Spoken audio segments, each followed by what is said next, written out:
Queridos irmãos e irmãs, quero cumprimentá-los com a paz do Senhor Jesus. Depois de 4 meses, aqui estamos novamente. E eu digo para os irmãos que eu estou como os que sonham, como disse o Martim há pouco tempo atrás, né? A minha boca se encheu de riso e o meu coração de cântico, porque estamos na casa de Deus, quinta-feira à noite, lugar onde temos oportunidade de desfrutar da Escritura Sagrada, pensar sobre a Palavra de Deus e pensar sobre a nossa vida cotidiana, porque só tem sentido falar sobre a Escritura Sagrada se ela tocar a nossa vida cotidiana. A proposta para essa nova série, os irmãos já estão sabendo, nós comunicamos aqui no domingo, é pensar sobre diálogos sobre a felicidade. Aí, uma vez tratando de um tema tão oportuno, tão necessário, nós vamos precisar fazer algumas incursões. Será uma jornada muito agradável, muito abençoadora. Nós preparamos durante algum tempo esse material e queremos crer que o Espírito de Deus, Ele deseja nos comunicar verdades que são eternas, absolutas, e certamente nossas vidas serão muito abençoadas. Eu queria cantar e celebrar a Deus por você escolher estar aqui hoje à noite, porque eu sei que isso é uma escolha, Deus nos deu liberdade para fazê-lo.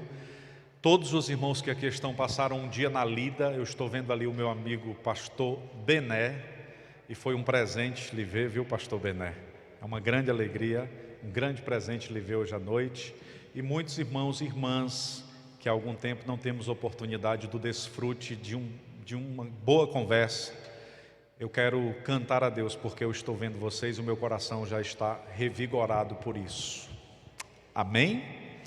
Eu queria convidar-lhes a abrir a palavra de Deus. Nós vamos ler a Escritura no livro de Mateus, capítulo de número 6, versículo 34. Os irmãos que desejarem acompanhar aqui na projeção, assim o façam. É um trecho único da palavra, um versículo único. Os irmãos, se desejarem permanecer sentados, fiquem à vontade, ou se colocando de pé também, fiquem à vontade. O que a palavra de Deus nos expressa neste bonito versículo é que nós precisamos aprender a valorizar cada dia das nossas vidas. A proposta hoje, na primeira ministração da série, é falar sobre a felicidade é feita de momentos. Tá certo? E aí por isso nós escolhemos esse texto, crendo que o Espírito de Deus vai nos comunicar a sua boa vontade.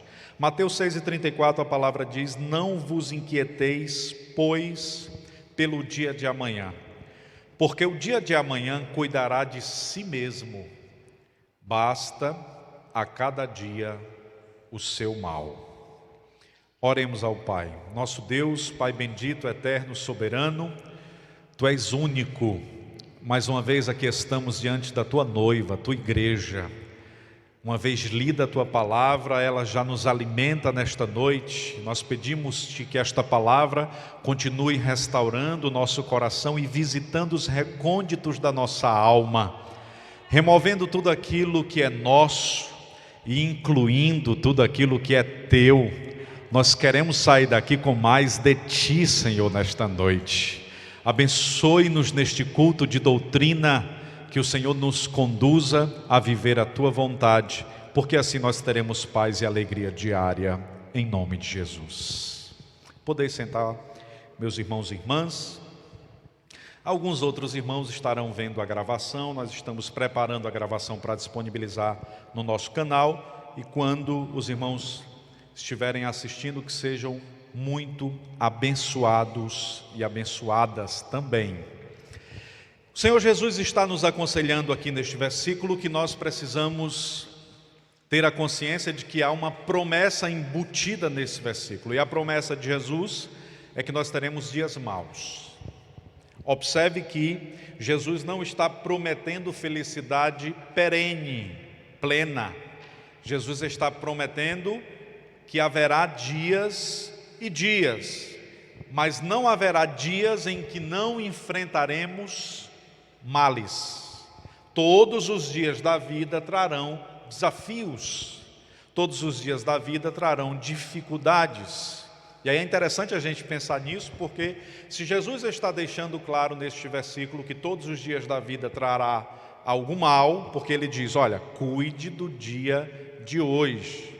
Então, o conselho de Jesus é simples, não traga para hoje o mal de ontem, você vai se sobrecarregar.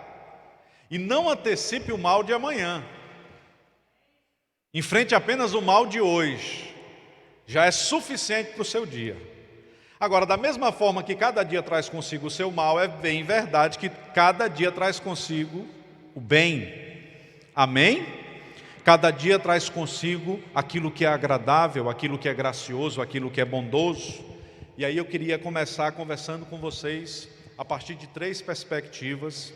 E eu escolhi esses temas para a gente discutir hoje à noite, na nossa primeira doutrina, no nosso primeiro diálogo sobre a felicidade. E aí a gente vai pensar, irmãos, sobre esta felicidade que é feita de momentos. Porque existe aí um mundo nos convidando a uma felicidade utópica, né? A ideia de que você vai conseguir, se chegar a determinado lugar, então ser naturalmente feliz. A ideia de que se você conquistar determinado espaço, ou se você realizar aquela tão sonhada aquisição, você vai finalmente alcançar a felicidade. Se você casar com o seu namorado, com a sua namorada, e aí neste dia então se iniciará um novo tempo na sua vida e você vai viver de forma plenamente feliz.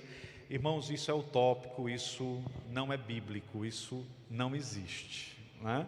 Eu queria já começar dizendo para os irmãos que essa felicidade tão pregada, né, tão anunciada, inclusive existe aí uma ditadura da felicidade. Esta felicidade tão anunciada nas redes sociais, ela existe só lá nas redes sociais.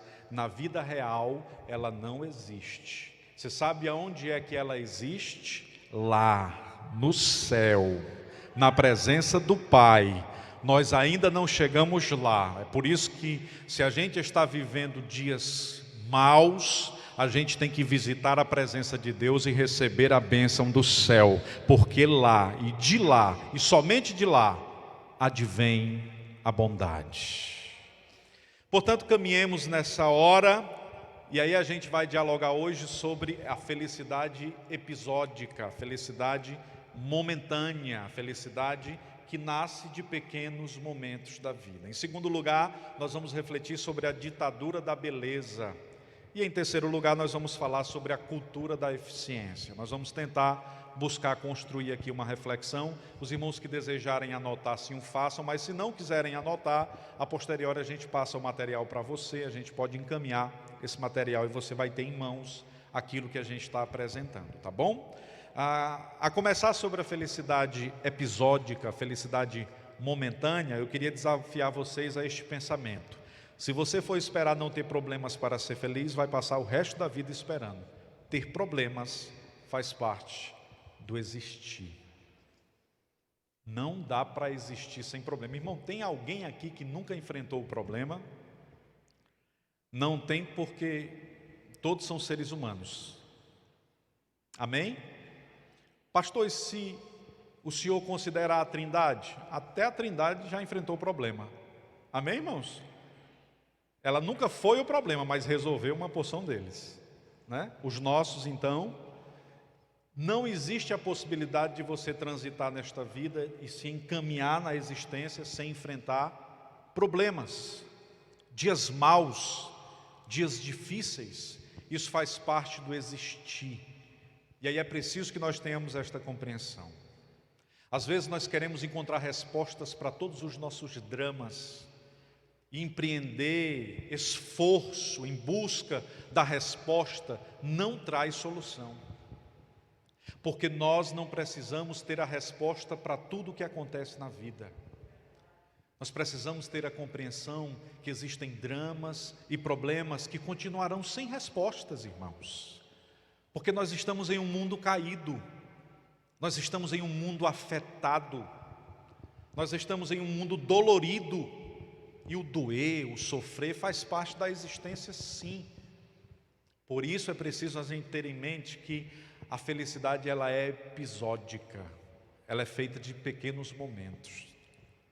Ela é feita de instantes.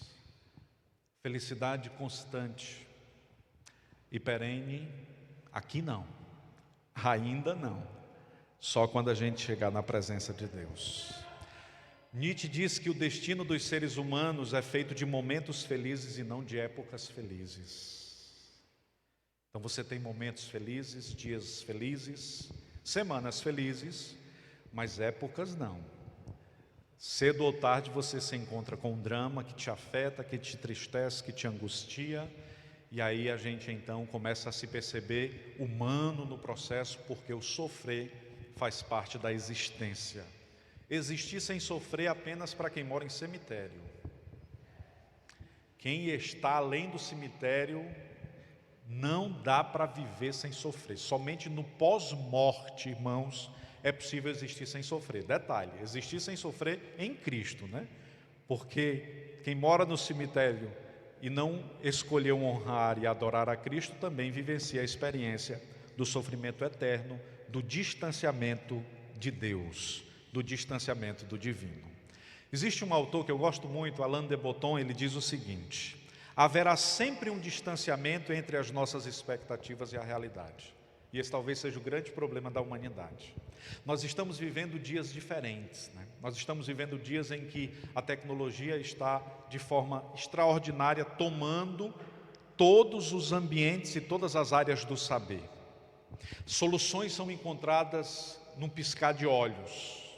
Nós olhamos agora e a gente já tem aí promessa, já existem 3 vacinas, pelo menos é o que eu tenho ouvido minimamente aí, 3 vacinas promissoras para solucionar o problema da Covid-19, possivelmente até o fim do ano a gente terá essa vacina, e a gente olha e diz assim, mas é muito tempo perdido, porque em meados de janeiro ou fevereiro a gente começou a ser acometido por esse problema, e somente um ano depois, ou 11, 12 meses depois, alguém encontrou a solução. Mas se essa vacina, ou se a solução dela chegar até dezembro, esse feito equivalerá ao homem pisar na lua, para os irmãos terem ideia. Será um feito extraordinário para a humanidade. Porque antes dessa vacina, a que foi desenvolvida em tempo recorde foi a vacina contra o ebola, e ela passou 5 anos para ser desenvolvida. Então, por que eu estou dizendo isso para os irmãos? Porque nós estamos vivendo momentos em que a gente tem respostas positivas mais rápidas, em que a tecnologia ela é mais eficiente. Vocês sabiam que hoje o número de pessoas que morrem porque comeram muito é maior, 3 vezes mais do que o número de pessoas que morrem de fome? As pessoas que têm desnutrição hoje, o número de pessoas que morrem por desnutrição é 3 vezes menor do que o número de pessoas. Você já pensou? Você já pensou que as pessoas que morrem porque se alimentam mal é um número maior do que as guerras? Imagina isso há 500, 600, 1000 anos atrás, quando cidades inteiras eram destruídas, eram erradicadas do planeta Terra por causa da violência. E aí a gente vê muita violência hoje, mas o ser humano ele tem evoluído e a gente percebe essa evolução a partir da tecnologia. E aí tem uma outra pergunta que eu queria fazer. Por que depois de tantas respostas rápidas, depois de tanta evolução tecnológica, nós continuamos com tanta gente vazia existencialmente? Da mesma forma que cresce a evolução do homem, cresce também as pessoas com ideação suicida. A depressão se tornando aí a doença do século. Por que nós somos tão afetados? Alain de Botton diz assim, é porque nós temos um problema de alinhar a nossa realidade com a nossa expectativa. Você está trabalhando e aí você tem um determinado salário, você vive muito bem, obrigado com esse salário, mas aí você recebe uma promoção, o que é que você faz? Aumenta a expectativa, e aí você começa a viver em um outro patamar. Por quê? Sua realidade mudou, expectativa também muda. Sua realidade mudou, naturalmente ela está atrelada à sua expectativa, e aí você vai elevando a sua expectativa. E como a nossa expectativa está sempre acima da nossa realidade, nós temos a sensação de frustração. É por isso que a gente olha e diz assim, mas 12 meses para descobrir uma vacina, com tanta tecnologia, que a gente queria em um mês. Porque nós já estamos com a expectativa extremamente aguçada, e aí a gente quer a resposta ainda mais rápida. Os irmãos percebem como isso é sério? E aí a gente continua numa sensação de profundo vazio, e a gente continua caminhando em sofrimento. Porque nós nunca estaremos em uma situação em que a nossa realidade estará alinhada com a nossa expectativa se nós não olharmos para a Escritura Sagrada.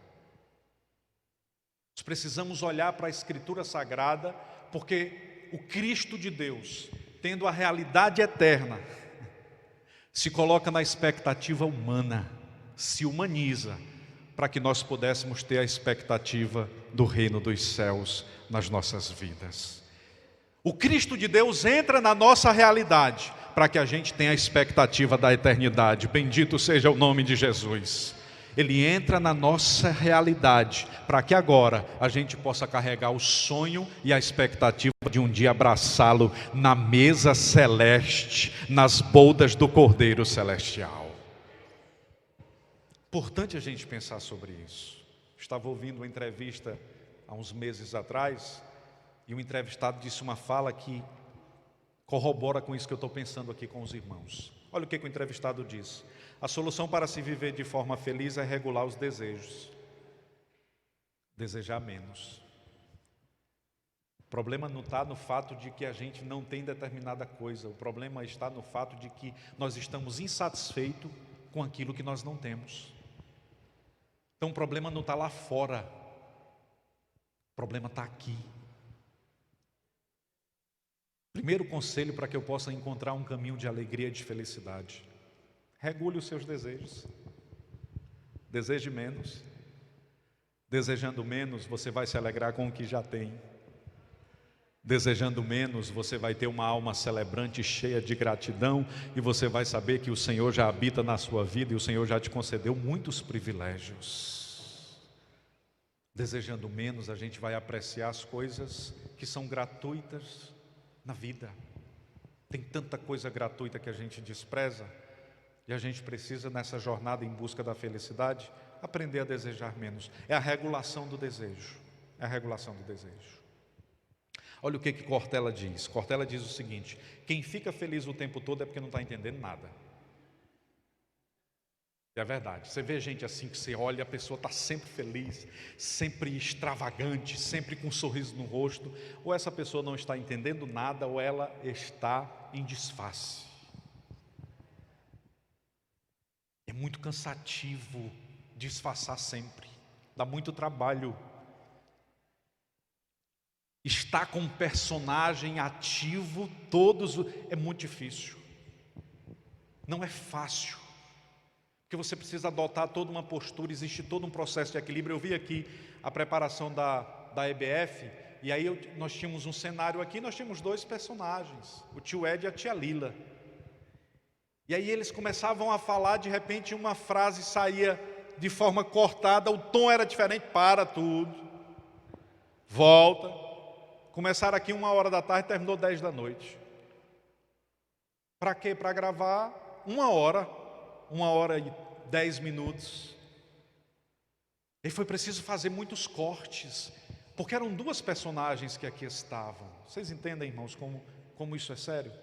Qual é o grande problema? É que às vezes, irmãos, nós estamos como o tio Ed e a tia Lila, escolheram um momento do ano para trazer alegria ao coração das nossas criancinhas, com a EBF, que foi lindíssima.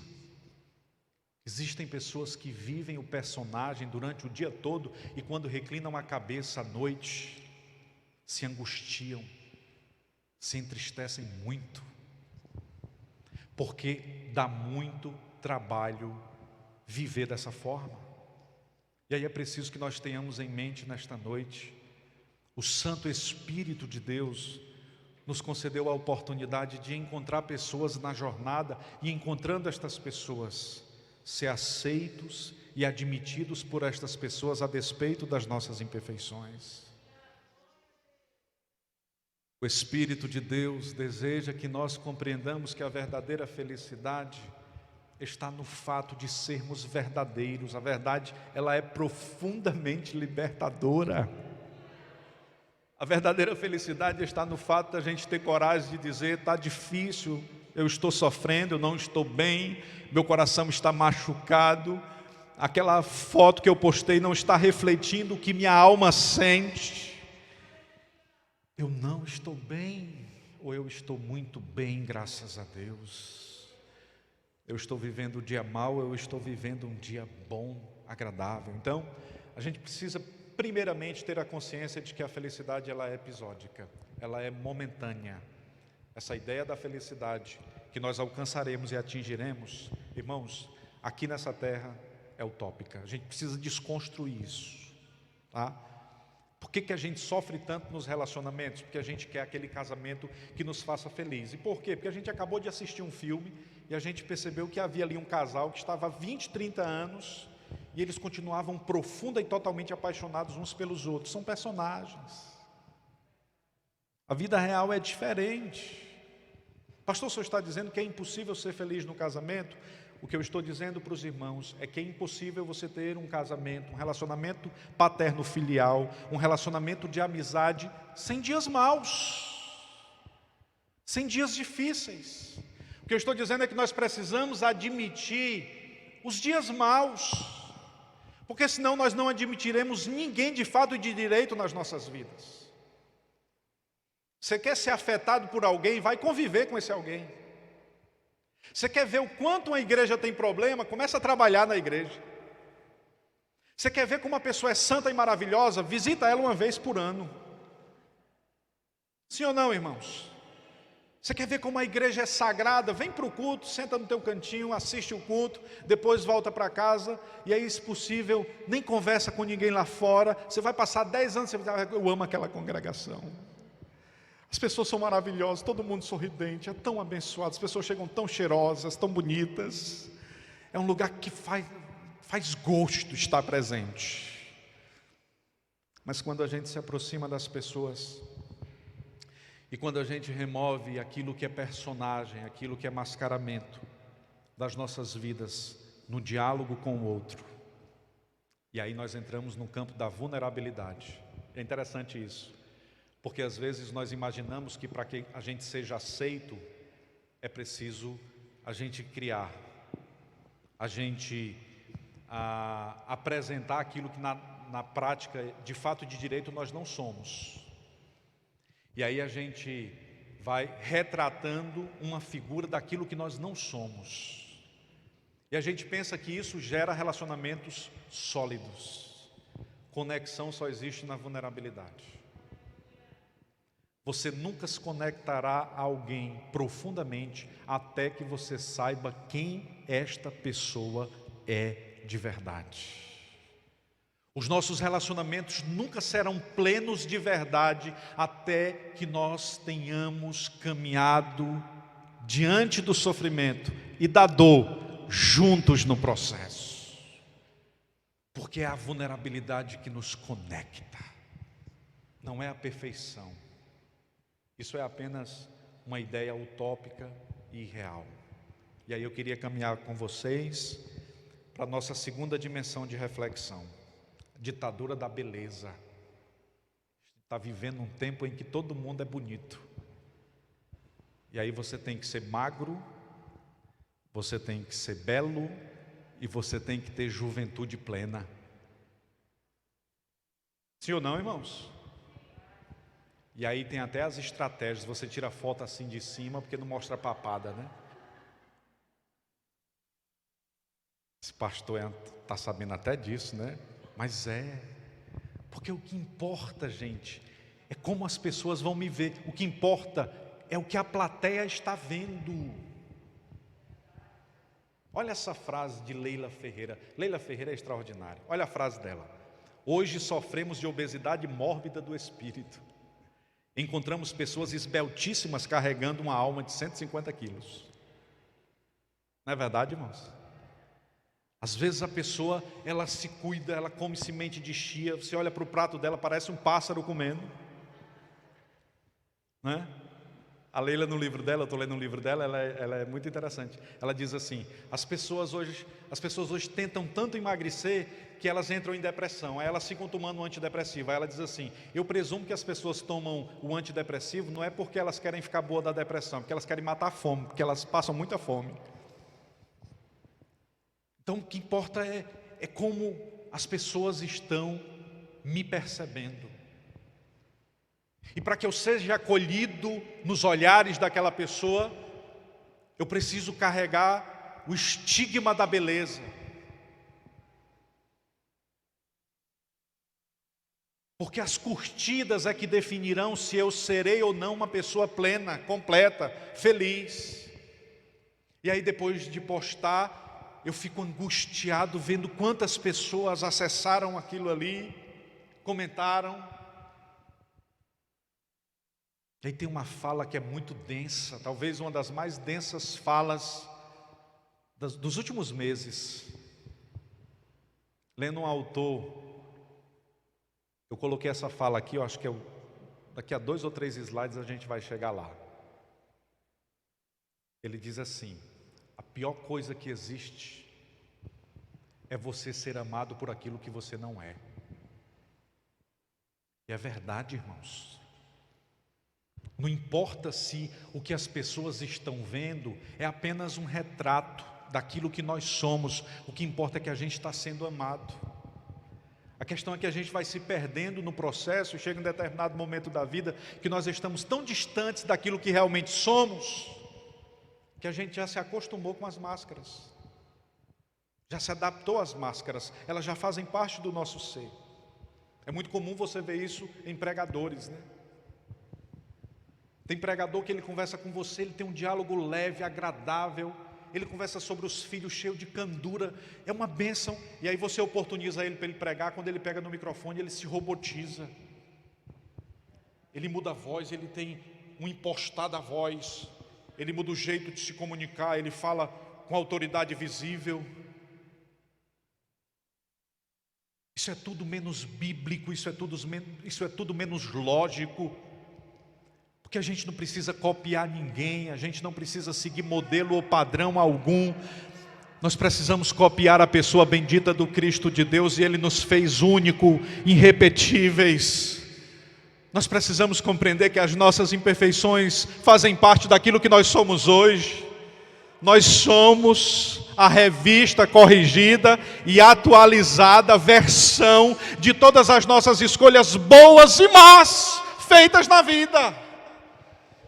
Graças a Deus Ele continua habitando na nossa história. Bendito seja o nome de Jesus, porque a sua presença permanece conosco.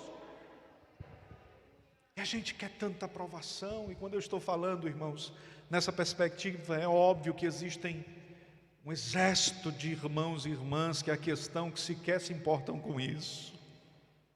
Graças a Deus por sua vida. Bendito seja o nome de Jesus por isso. Mas a gente precisa pensar sobre isso, porque é um estado de profundo aprisionamento. Aprisionamento. Somos rigorosos com o corpo e complacentes com os excessos do Espírito. Você já percebeu como a gente se perdoa rápido quanto às coisas do Espírito? Você já percebeu que às vezes você dá uma bronca no filho, fala o que é incoerente, depois percebe que estava errado e a gente logo se perdoa? Você já percebeu que as nossas falhas, elas costumam ser minimizadas, mas quando a gente vê alguém provocando ou cometendo uma mesma falha menor do que a nossa, muitas vezes a gente maximiza? A gente começa a ser complacente com os nossos próprios erros. E aí a gente cuida muito bem do corpo, mas a gente não cuida bem da alma. E a gente fica com a alma adoecida, com a alma afetada. E aí vem essa palavra que ela, quando chegou no meu coração, ela trouxe muito sentido. A pior forma de solidão é ser amado por aquilo que você não é. Gente sozinha, gente que está com a casa ladeada de filhos, mas está só. Gente que está do lado da esposa ou do marido, mas permanece só. E por que está sozinho? Por que está sozinha? Porque nós estamos sempre expressando aquilo que o personagem é. Mas nós devemos ser para as pessoas aquilo que somos diante de Deus. E o que somos diante de Deus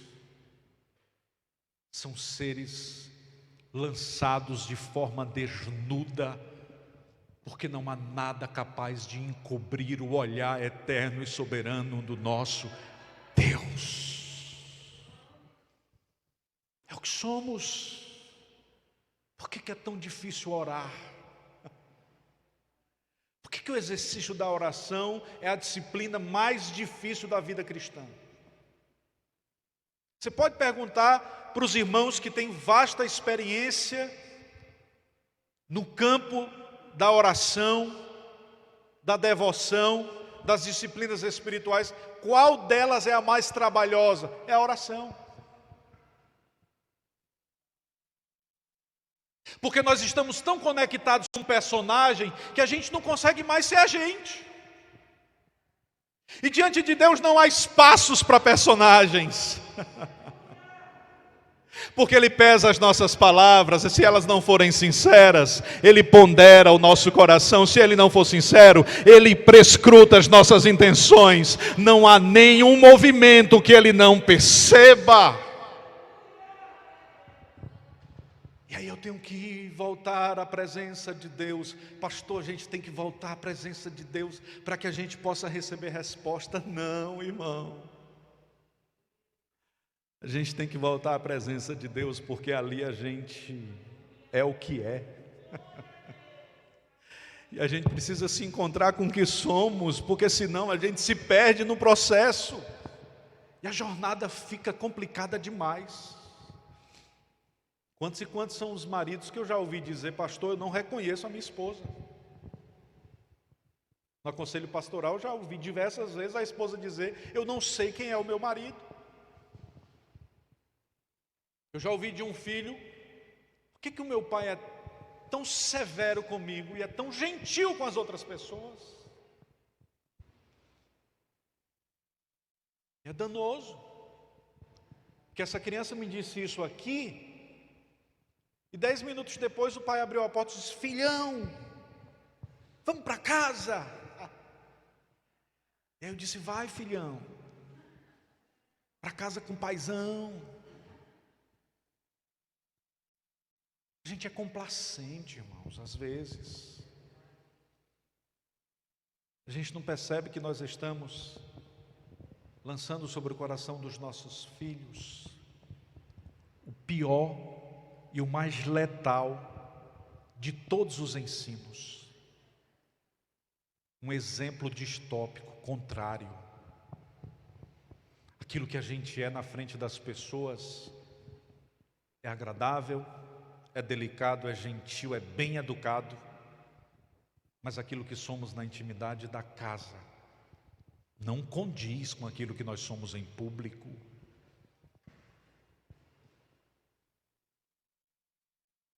O que a nossa esposa diria a respeito do que somos na intimidade? O que o marido diria a respeito da esposa? Qual seria a impressão dos nossos filhos se tivessem que descrever o pai e a mãe? Eu adoro ouvir as crianças, porque elas ainda não aprenderam. Elas amam personagens, mas elas não são. Elas entendem isso melhor do que a gente. Elas entendem que o personagem é para o filme e é para a TV, e a gente entende que o personagem é para a vida. Aí a gente diz assim: você precisa crescer para poder aprender. Não, a gente que precisa se infantilizar para voltar a compreender. Porque a infantilização está sendo diferente. Tem gente mimada. Tem gente que não quer mais sofrer. Tem gente que não quer mais enfrentar drama, enfrentar dor. Tem gente que se entende acima de todo tipo de angústia, dor e sofrimento, pensando que o mundo gira em torno dela ou dele, né? Tem gente assim, irmãos. E se você chega e contraria, ele fica com birra, com raivinha, machucado. Nós precisamos voltar a olhar para as nossas crianças, ouvi-las. A gente tem muito a aprender ali. E a gente precisa voltar a olhar para a criança que a gente perdeu na caminhada. Porque havia uma criança no passado que gostava de brincar, que era mais singela, que era mais simples, que era mais agradável, que era mais gentil. E essa criança foi se perdendo e assumindo ou deixando espaço para alguém que muitas vezes é muito distante disso. Vida feliz, vida completa, vida plena, é vida refletida. Nós precisamos ter isso em mente. Vida plena é vida refletida. Vamos caminhar para o nosso terceiro argumento. Cultura da eficiência. Um dos vilões da felicidade. Você tem que ser bom. O mundo diz isso. Você tem que ser eficiente em tudo, ocupar os melhores lugares, os maiores lugares. Essa deve ser a nossa meta diária. Somente os medíocres se contentam com o segundo lugar. Eu li isso num livro evangélico. Por respeito ao autor, eu não vou citar. Eu nem coloquei aqui, está em aspas, né? Será que isso é o evangelho, irmãos? Qual é o problema da cultura da eficiência? Vamos refletir nessa noite. Tem uma pergunta para fazer. Como a cultura da eficiência interfere na nossa vida com Deus? O que é a cultura da eficiência? É a cultura que exige, que obriga, que define, que determina que você não pode ser mediano. E qual é o dano desta cultura? É que a gente entende que tudo que acontece na vida, a gente precisa receber algo em troca, ou a gente precisa apresentar algo em troca. Então a gente vem para o culto, para quê? Olha, a gente vem para o culto porque uma vez estando no culto, nós receberemos a palavra de Deus, vamos aprender e amanhã a gente vai poder debater melhor. Eu lembro da experiência que eu vivi com um pastor amigo.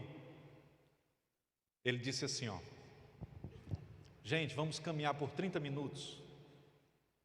Eu quero que vocês caminhem por 30 minutos. E aí depois vocês retornem.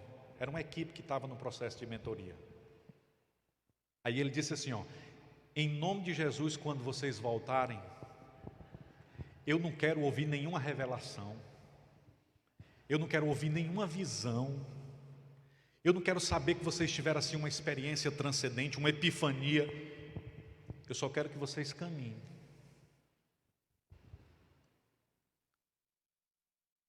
Porque caminhar é bom. A gente tem a cultura da eficiência na nossa relação com Deus. Você já percebeu isso? Irmão, vamos para a vigília? O que é que tem lá? Irmão, tem um irmão lá. Deus usa demais aquele irmão. Aí a gente vem para a vigília para ser eficiente na vigília, para a gente receber a voz de Deus, a palavra de Deus e o direcionamento. A gente começa a ser eficiente na nossa relação com Deus. A gente só faz se a gente receber alguma coisa em troca. E a gente não percebe que isso vai gerando dor, sofrimento e morte. Porque a gente não precisa da cultura da eficiência na nossa relação com Deus. A gente não precisa receber nada em troca. A gente precisa valorizar a gratuidade. A gente caminha porque faz bem caminhar, porque é bom nada fazer. A gente pedala porque é bom pedalar. A gente não, os irmãos, né? Tá claro que eu não pedalo, mas os irmãos pedalam porque é bom pedalar. A gente canta, não, eu canto porque quando eu canto a igreja, né? A sensação, né? Israel poderia, né? Eu canto porque quando eu canto, não. O Israel canta, por que ele canta? Porque Deus deu a ele voz e tom, não me deu. Eu vou preparar um sermão, porque quando eu preparar esse sermão... Não, irmãos. Eu vou orientar os irmãos, porque às vezes a gente fica cansado de ouvir tanta coisa que não tem aplicação prática na nossa vida. Eu assumo o compromisso de instruir essa igreja para que sejam maridos melhores, esposas melhores, pais melhores, filhos melhores. Você pode ser extraordinário no saber e competentíssimo no seu trabalho, mas nenhuma competência demove de você a responsabilidade de ser amoroso com a sua esposa, fiel à sua esposa, honrar os seus filhos e viver em conformidade com a Escritura Sagrada. E aí você ainda escuta aquele camarada dizendo, não, ele é assim, áspero, mas ele é competente. Faz parte da competência ser gentil, educado e abençoado. Só que nós estamos vivendo nessa cultura que a gente precisa ser o melhor, ser o mais eficiente, é o melhor que toca. Irmãos, e quem é ele aí? Não, ele ali é o melhor baterista do Ceará. É interessante esse senso de comparação, né? Mas ele está entre os melhores do Brasil. E a gente vai sempre se medindo e se mensurando no outro. E aí o Espírito de Deus reserva essa primeira noite para declarar para a gente que a gente deve voltar a fazer as coisas gratuitamente. Amém, irmãos? Não, hoje eu vou fazer dieta porque eu preciso emagrecer. E por que eu preciso emagrecer? Porque tem uma festa e eu preciso me preparar para essa festa. E aí a gente vai criando essa cultura, eu vou ser eficiente porque eu preciso receber algo em troca. E aí eu queria dizer-lhes que o propósito de Deus nas nossas vidas é nos fazer compreender que as coisas melhores da existência são gratuitas.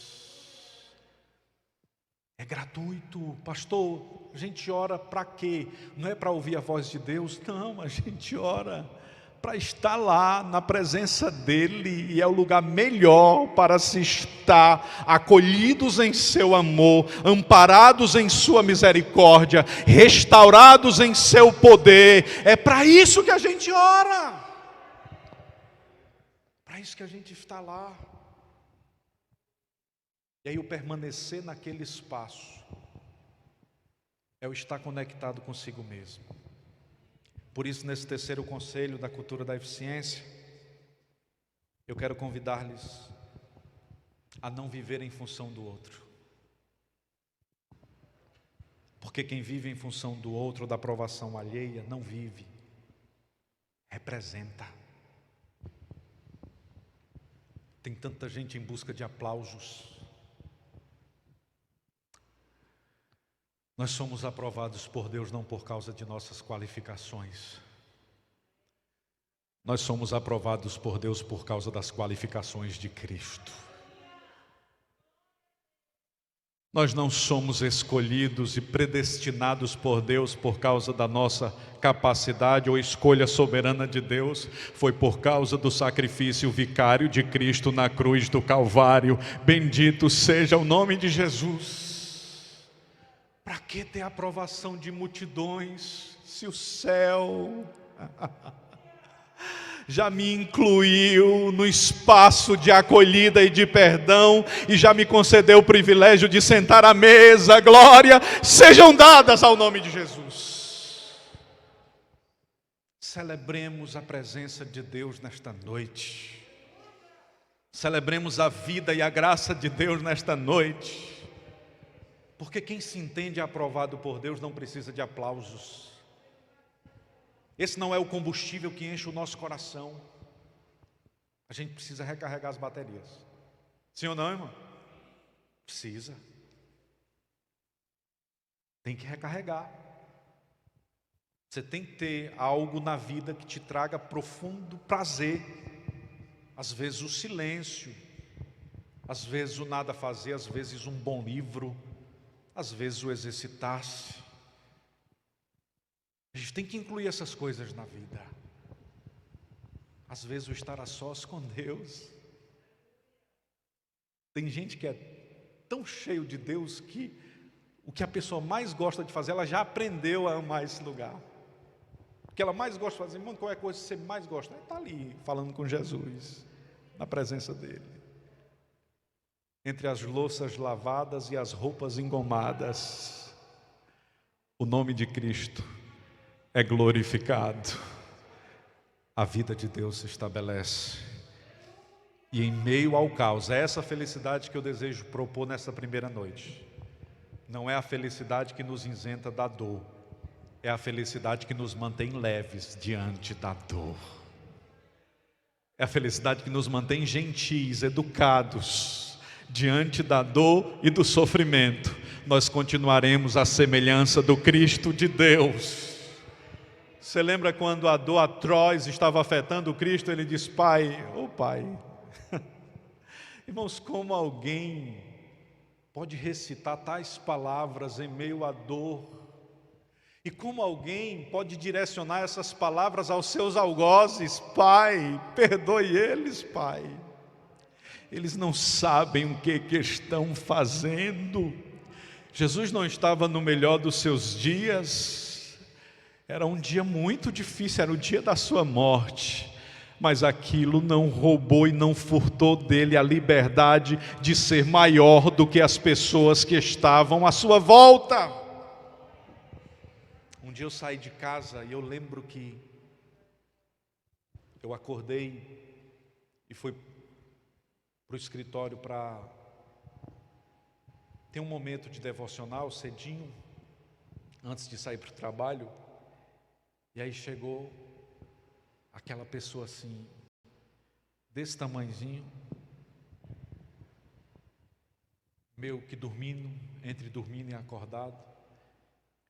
E aí eu estava já quase se preparando para sair, eu já havia inclusive gravado o devocional no fim dele. E aí a pessoa abriu a porta e disse: ô pai, eu vim só dizer que eu te amo, viu? Aí ela fechou os olhos assim, aí ela voltou. Quando eu entrei no carro, eu entrei decidido a não permitir que ninguém roubasse aquele dia de mim. Ninguém vai roubar esse momento de mim. Irmãos, foi um dos dias mais difíceis no trabalho. Eu sofri pressões terríveis. Mas eu lembrava daquela boquinha se mexendo, dizendo assim: pai, eu te amo. Porque quando eu me estresso, eu faço isso porque eu quero. A pessoa que está lá, ela pode me induzir ao estresse, mas eu tenho liberdade para permitir que aquela pessoa faça parte do meu dia ou não. E naquele dia eu disse: ninguém vai roubar de mim esse instante. Esse é o momento feliz da minha vida, e eu vou carregar esse momento durante o resto do dia, para que eu tenha um dia feliz na minha existência. Bendito seja o nome de Jesus. Simples conselho: valorize os pequenos e agradáveis momentos da existência e estenda esses momentos para o resto do seu dia. Assim, pode ter certeza, nós teremos dias melhores. Amém, irmãos? Irmãos, está claro? Eu estou escolhendo muito tema, está claro? Amém? A gente pode caminhar dessa forma. A gente vai pensar na nossa relação com o cônjuge, na nossa relação com os filhos, na nossa relação com a internet, com a tecnologia. A gente vai pensar na nossa relação com os amigos. A gente vai pensar na nossa relação com Deus, na relação consigo mesmo. Serão muitas quintas. E eu quero crer que o Senhor vai nos instruir a ser melhores. Se depois dessa série de sermões, né, você, ao chegar em casa, você se tornar uma esposa melhor, mais agradável, um marido melhor, mais agradável, um filho mais atencioso, certamente eu terei cumprido a minha missão. Eu vou concluir, eu já estou me encaminhando para o fim, faltam apenas 2 slides. Eu vou concluir com Henri Nouwen, um autor místico, um homem de oração que eu muito amo. O Henri Nouwen diz o seguinte: existem 3 compulsões mundanas: ser relevante, ser espetacular e ser poderoso. Ao relevante é ofertado: transforme essas pedras em pães, você será único, distinto, com o poder supremo de transformar o imaterial em matéria comestível, ou material inanimado, na verdade, em matéria comestível. Isso é único, você será certamente relevante. A segunda proposta feita a Jesus na tentação: atira-te para baixo, porque haverão anjos, e isso será espetáculo aos olhos. E a terceira proposta foi: se você quiser coisas, eu tenho muitas coisas para entregar para você. Jesus diz não à relevância, porque Jesus ensina-nos que ser relevante não é poder fazer coisas extraordinárias. Ser relevante é valorizar as coisas simples da vida.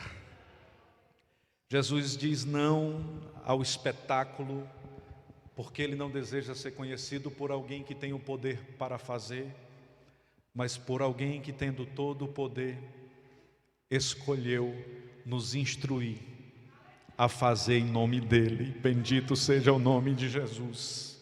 E escolheu não fazer, porque no Calvário Ele poderia ter feito muitas coisas, mas Ele silenciou. Não fazendo, Ele fez.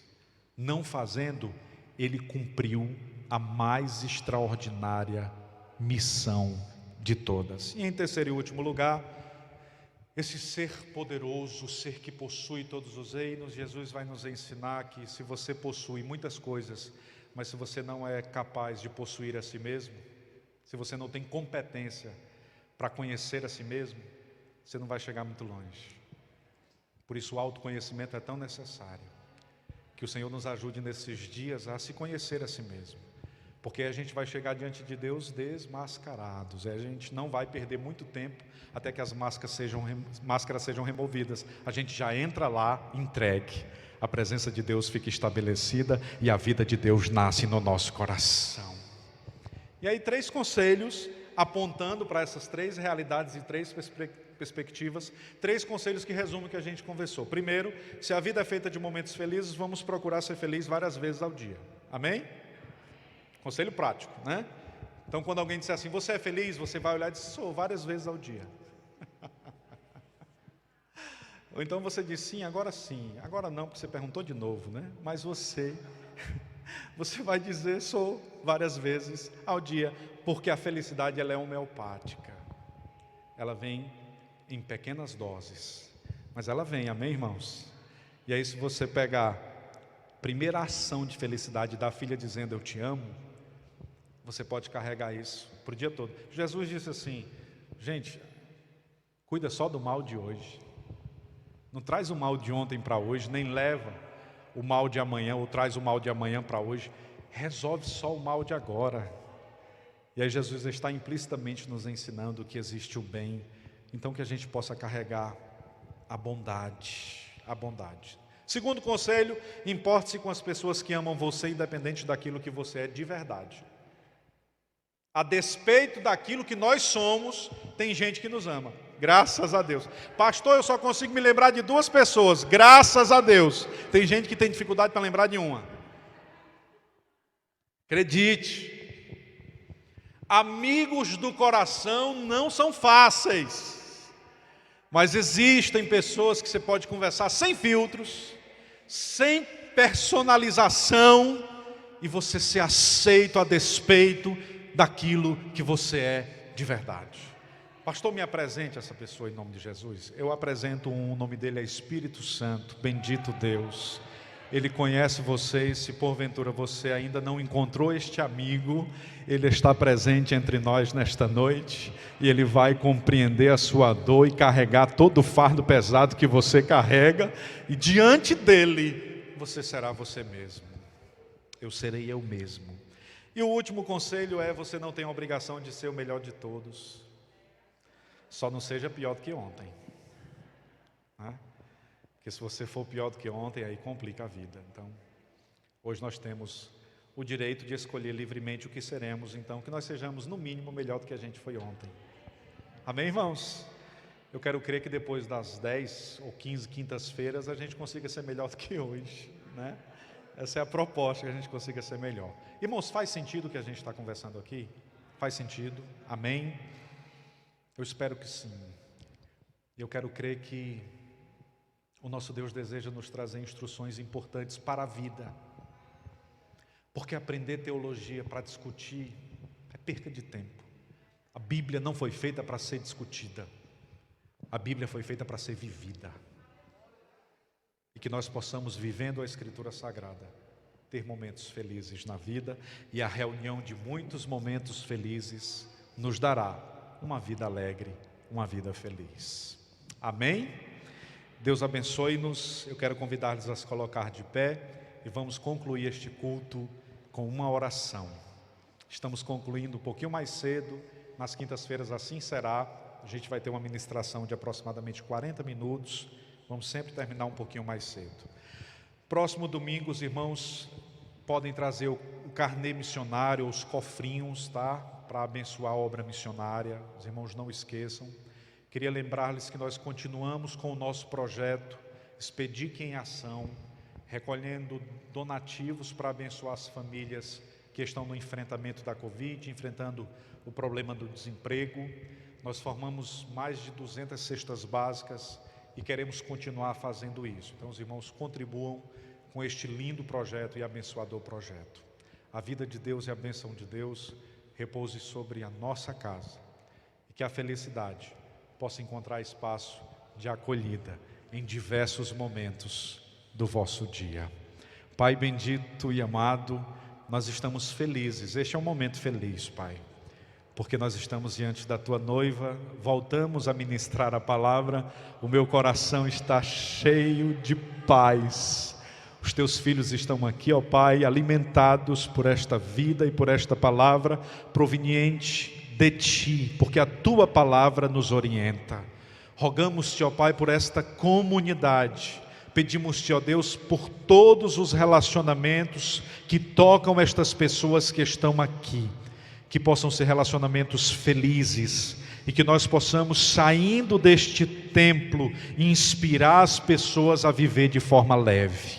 Em nome de Jesus, Pai, eu abençoo a vida e a família de todos os que aqui estão e de todos aqueles que estarão assistindo esta ministração.